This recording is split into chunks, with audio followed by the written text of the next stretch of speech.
Hello, everyone. I'm Bob, And I'm Archie. and today we're going to talk about a question we've been asked: how to be a technical writer. But first of all, we need a little lubrication here.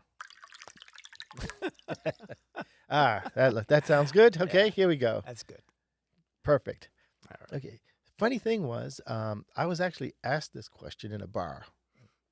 So this blonde comes up to me at this bar and says, "Hey, how can I be a technical writer?" And I thought, "Lady, I'm married," but it got me thinking, and there's been a lot of discussion on LinkedIn. If you have a LinkedIn account about how to be a technical writer, and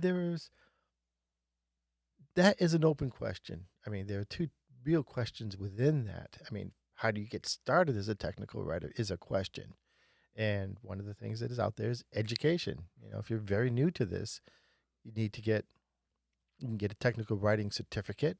Programs that are out there. There are degree programs out there, but also you can have what we call a degree that is relevant.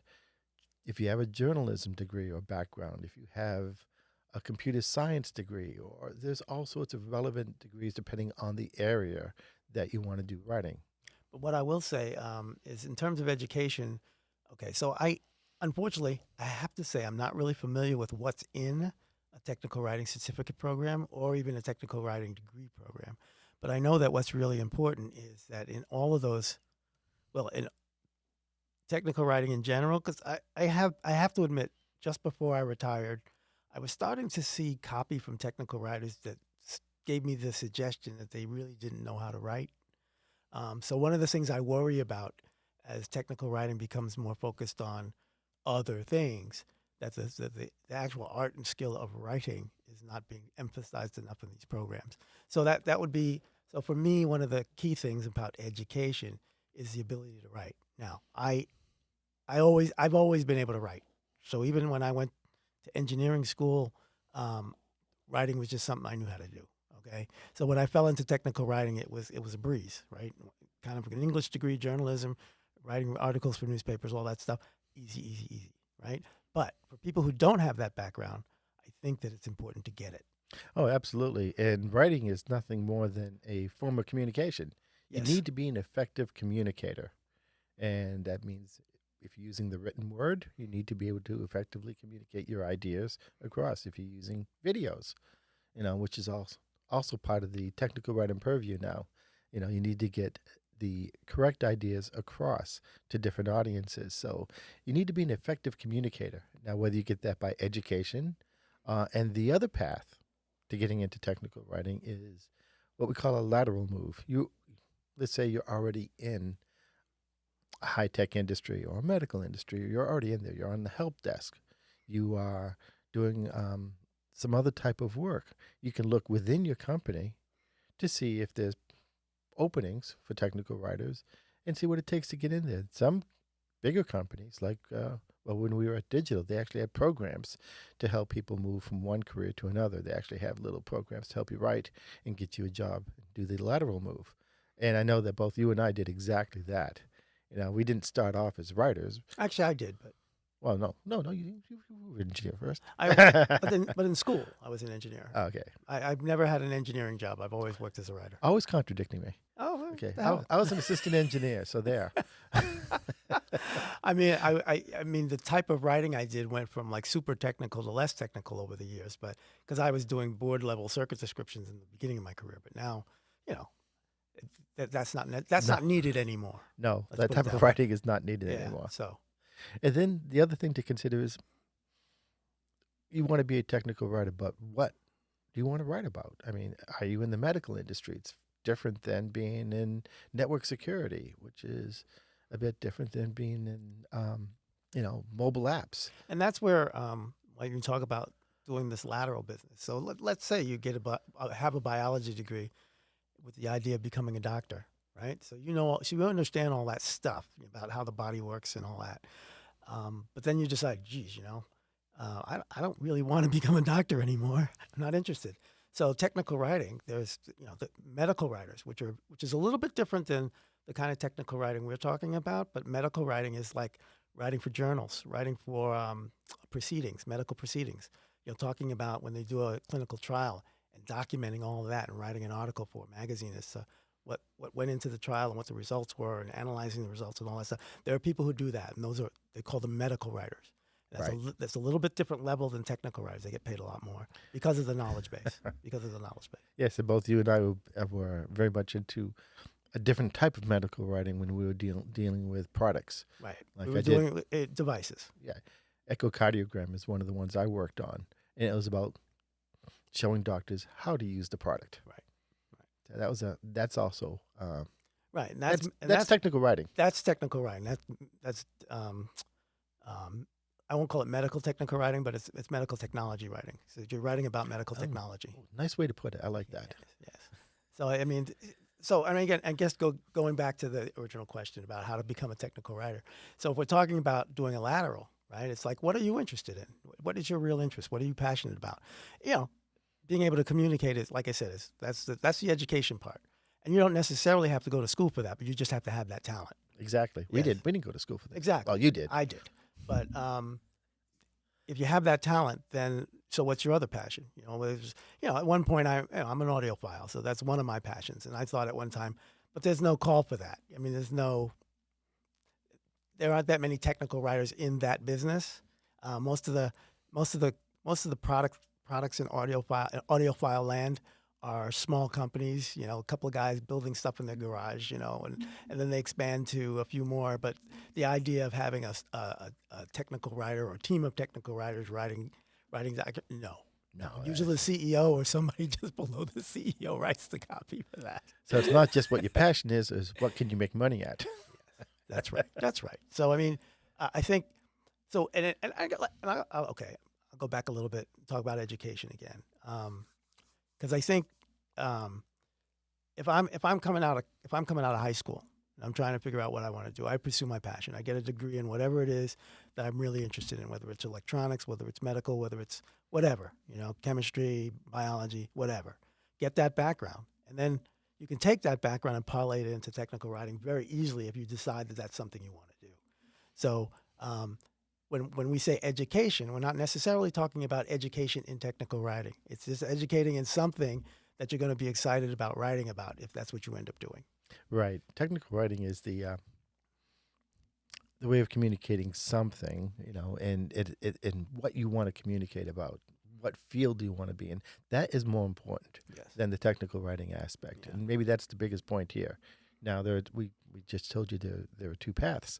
You can take the education path, and depending on your interest, you may not get a technical writing degree or certificate. You may get a journalism degree. You may get a computer science degree. Or you can do the lateral move because you're already in the industry where you want to be, but you want to say, hey, I'm tired of doing this piece. I want to see what I can do about writing documentation. And I will just add that, so let's say you pursue a technical degree. You go into chemistry and you get a degree in chemistry. What a technical writing certificate gives you is you take that chemistry background, you get a certificate in technical writing, which I believe is a 2-year program, maybe even less. And now you can go into industry. Because I don't know what the curriculum is in the technical writing certificate, but I'm assuming what they do is they try to teach you how to communicate effectively, like you're talking about. Hopefully. So if you get a 4-year degree in anything, basically, you can parlay that into the technical writing. That's what the certificate programs are for. The 4-year programs in technical writing, again, don't know the curriculum, but I think what they try to do is give you a balance of technology and communication skills, my guess. And now you know the paths we took. I mean, I went to Honeywell, which we described, I think, in our very first episode. And I learned the technology. I worked on it. I was doing some interesting things. And then there was an opening in the technical writing department. And I decided to take that and try it out. Well, it turned out to be the niche for me. And I guess my story is kind of... so I went to school for electrical engineering. I went to college for electrical engineering. And it took me 3 tries to get a D in calculus. And that's when I realized I wasn't going to become an engineer, or at least not a good one. An astrophysicist was right out. Right. So as luck would have it, they had just hired a professor at my college. Again, we're talking about 76, 77. This is a while ago, okay? That old. Yeah, that old. And this guy was a technical writer before that term was really coined, right? So what he did was he was a journalist. He wrote for magazines, and he usually wrote about technical topics. But back then they didn't really call him a technical writer. He was just a journalist, right? And so what he just suggested to that college is they start a technical writing program. And so I was one of the first 2 students in that program. I worked very closely with that professor. And again, he had a vested interest in making sure that that program was a success. So not only did he, work with me about technical journalism, but he also put a lot of effort into making sure that I got a job right out of college. I had 2 internships before I graduated. So it's that kind of thing. So yeah, so I was a very successful graduate of the program, and of course now it's an established program in the industry. But you were also very familiar with the technology too. Oh yeah, I mean, like I said, I'm an audiophile, and an audiophile back in the '70s meant that I used to build my own equipment. So very, very, very, very knowledgeable in electronics and that sort of thing. Exactly. Yeah. When I became a writer, I was very knowledgeable in the computers we were building because I was actually part of that team, and a lot of the writers were English graduates or former teachers, and Yeah, I remember that. the fact that I knew the technology gave me a leg up on all of that. And so I guess the point I'm trying to make is knowing the field you're in is more important than actually knowing what technical writing per se. And again, talking in terms of ways of getting there. I mean, you can come out as a journalism student and go into a company, let's say, and yeah, you can become a technical expert just by talking to as many people as you can Oh yeah, and getting into the technology and become very valuable that way. I And always felt that being a yeah, journalist was really part of technical writing because you're interviewing people and that's right. gathering information and stuff. And if you can learn along the way, fantastic. And I think the benefit of coming at it that way in some cases, uh, a lot of technologists, if you let's say you're a software engineer, let's say you have a degree in computer science, so you're kind of poisoned a little bit because you know too much. So you have a tendency to assume too much of your audience, too much knowledge on your audience's part, and so this is the problem that engineers have with writing in general, is because there's certain knowledge that they just assume you know, and so they write around it. When really and truly, you're like, what are you talking about? Your user is like, what are you talking about? So, coming at it as a naive, as a writer with naivete towards technology and learning the technology later, you can come at the engineers as you don't ask stupid questions, but you ask the kind of questions that your typical user would ask, which helps them think through what they need to do with their interfaces and everything else. That's an excellent point because that's the approach I always try to take. I don't know a company's particular technology, and so I always come across is, well, how do I use this thing? And try to ask questions that I know that people who are unfamiliar with this are going to ask. Yeah. So I can get those answers, put them into the documentation, or communicate them to the user, whichever way possible, including the user interface. Don't forget, technical writing is more than just writing a document. Videos, user interface, it extends into usability. It's a big field than what it used to be. It's not just sitting down and writing a piece of paper. Well, and the thing is, I think we've talked about this before, but there are all kinds of niches, and so you know, the high level technical writer, in some cases, companies don't want to pay for that and don't need it. At least they don't think they need it. They do, but they don't think they do, and so as a result, they want somebody who just comes in and cleans up Right. So engineering all you copy. high level executives out there, remember, you need people like us. They You certainly, don't realize they it, certainly but do. it's incredibly important to your future. Absolutely, I agree with you 100% on that. But yeah, a lot of time. I remember when I was interviewing with this one company, and they start talking about money, and I'm like, and I was trying to lay out what I was offering at, it's a high level, and it's kind of like, yeah, we don't need that. We're just doing. I guess the way to describe it is we're just we need somebody to convert Word into something else. I guess that was what it was. And I said, and then of course Microsoft Word. my response in my head, I didn't say this. I said, you don't need a technical writer for that. You can hire somebody off the street to do that. Okay, but whatever. Yeah, there's a lot of. So even at what, I forget what the number was, but like $25 or $30 an hour, they're overpaying for what they were having this person do. So anyway. and underpaying us. We don't do that. Exactly. Do you know how many jobs I've turned down because they wanted me to do something so simple and weren't willing to pay? Yeah. I ain't doing that. I don't do that. So yeah, technical writing is all over the place. It's getting better. I think more and more companies are getting hip to the fact that they need they need a higher level service. But it's certainly not universal yet. No, absolutely not. So that answers the question, the first part of the question. So you ask, so how can I be a technical writer? So we answered the first part, getting started. Okay, first, how do you obtain such a position? Now you're going to hear all sorts of terms: technical writer, information designer, information architect, all sorts of other technical writing roles. Yeah, and we're going to try to explain those a little bit and think of it as like advancement. Technical writer is probably a lower level, but none of these terms, unfortunately, have any concrete definitions. That's And right. we're gonna try to explore those types of levels. So we're going to start off with, so you've got your position as a technical writer. Now what?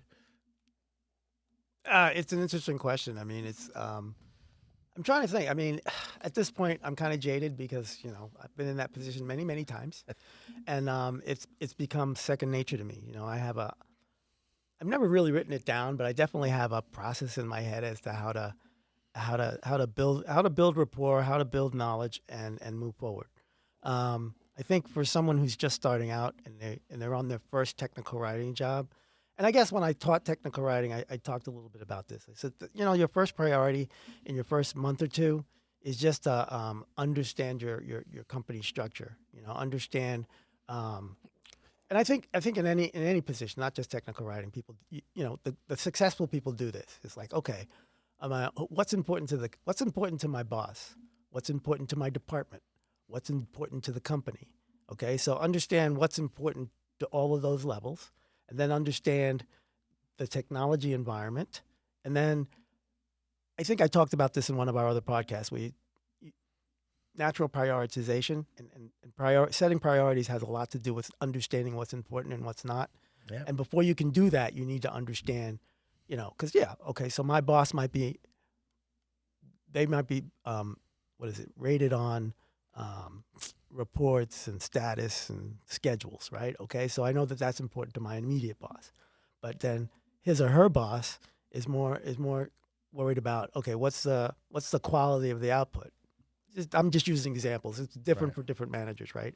And then at the department level, it's all about how much is this going to cost, that kind of thing, and how fast can you do it, right? And so all of those things play into one, prioritization, and two, focus, right? So One of the other things that they do consider is how quickly are our users onboarding to eliminate or reduce the phone calls to our customer support, which translates into real dollars. Right.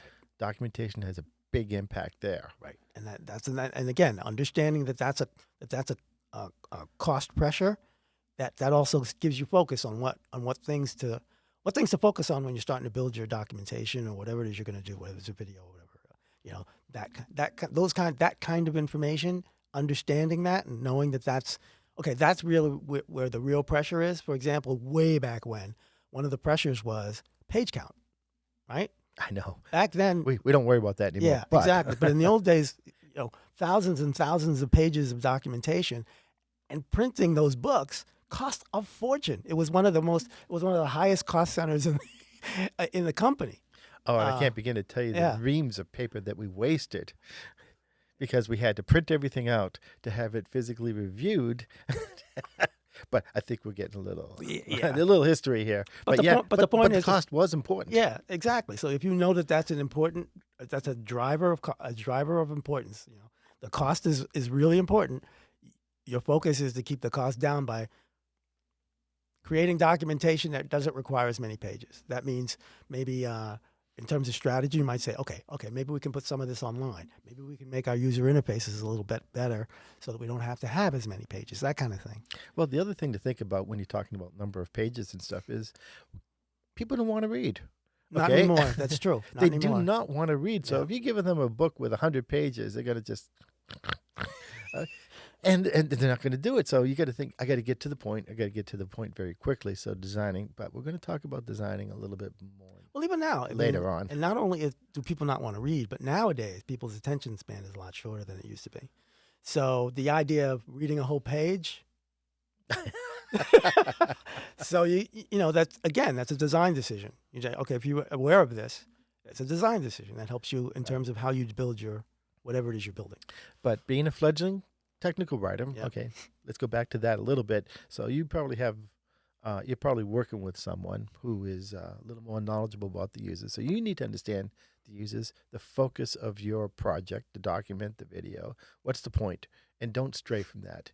Keep it simple.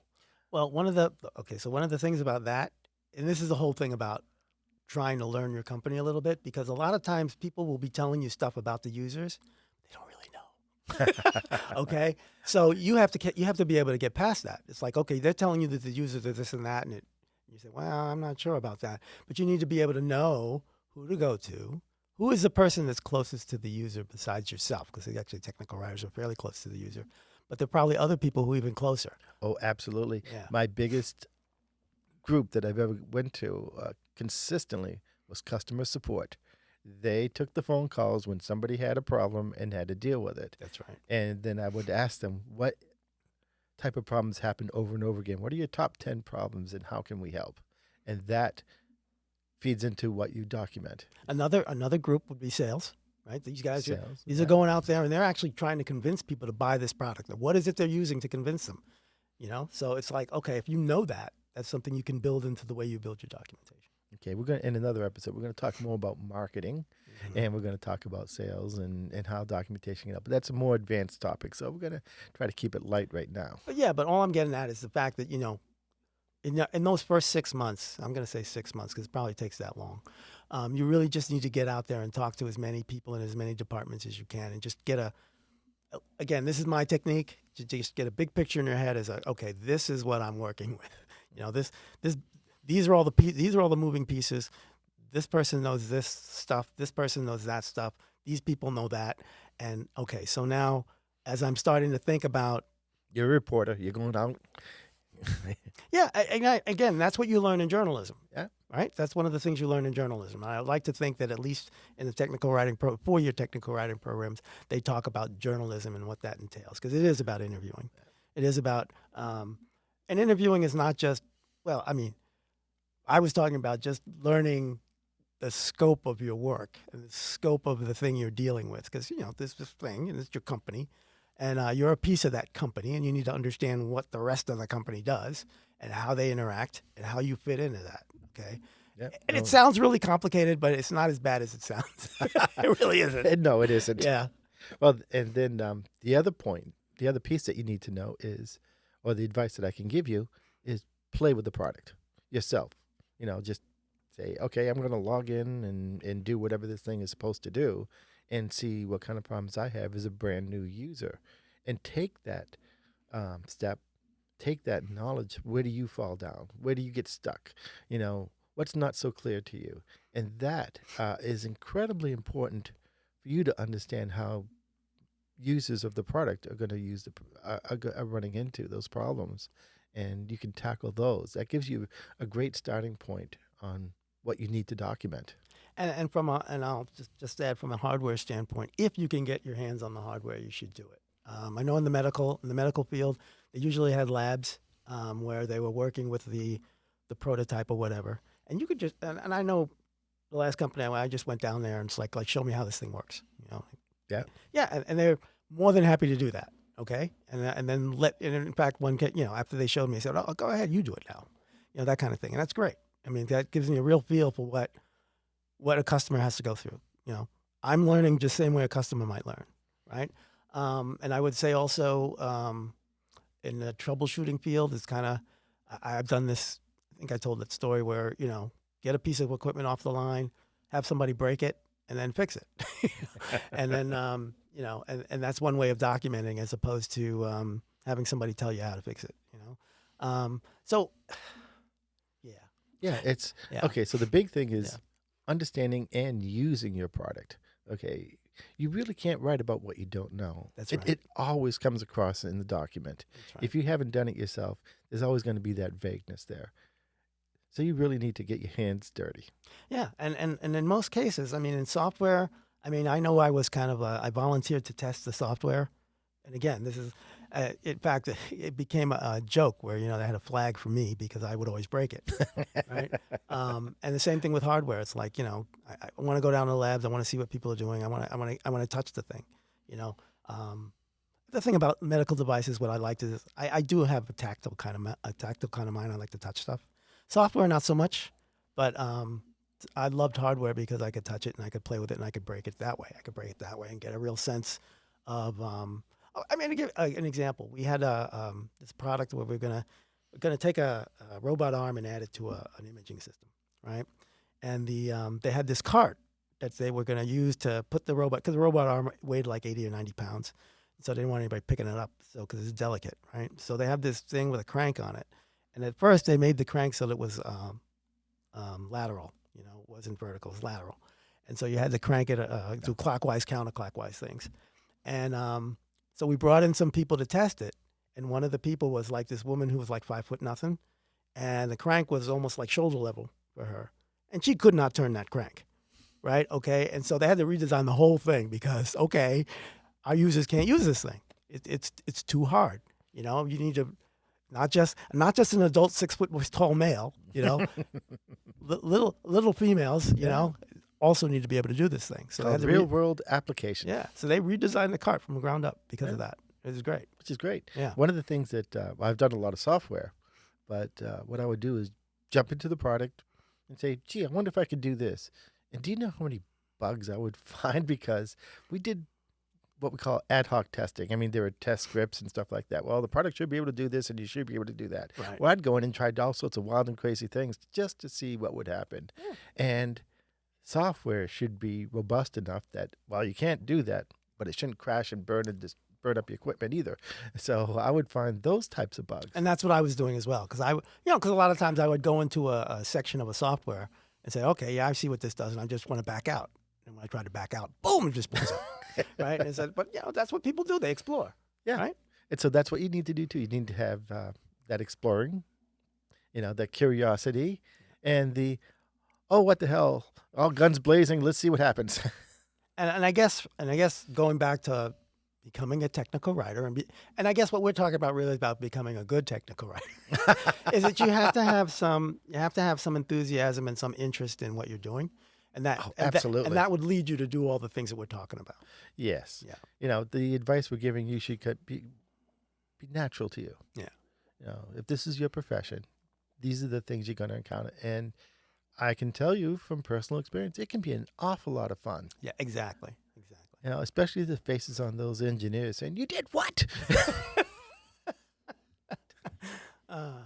Yeah, but in the end, they actually appreciate that you found the bug, because it would better you find it than it's absolutely. in the field, right? So